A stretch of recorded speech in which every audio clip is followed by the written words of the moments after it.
Hello everybody, welcome back. Today as well we have got you another video, and in this video I'll show you how you can connect frames in Figma. But before that, please do make sure to like our video, subscribe our channel, and yes, without any further delay, let's start. So for that, what you're going to be doing is simply going to go ahead first, go on to this help.figma.com, where you will find a brief introduction about it before going through it with confusion.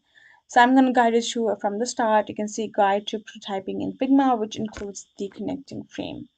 Now first you can go ahead, understand each section and can study thoroughly. You can go to this prototyping tutorial to learn out the advances.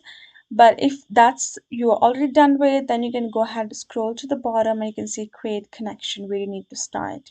So to do that, as example, first you need to select the hotspot for the connection. You need to tap on this little plus icon which will be in your screen in Figma to create the connection.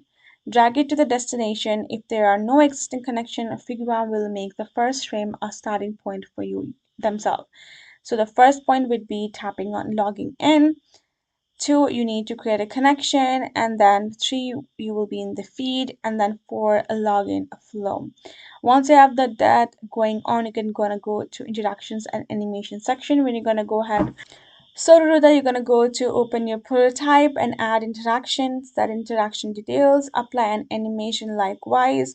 Going to prototype, adding interaction, applying animation, and once you're done with that, this is how your smart animation matching layers will look like. Now adjusting prototype settings, you need to go ahead and select a device and the background, device, the preview, the background, and the flow will look like.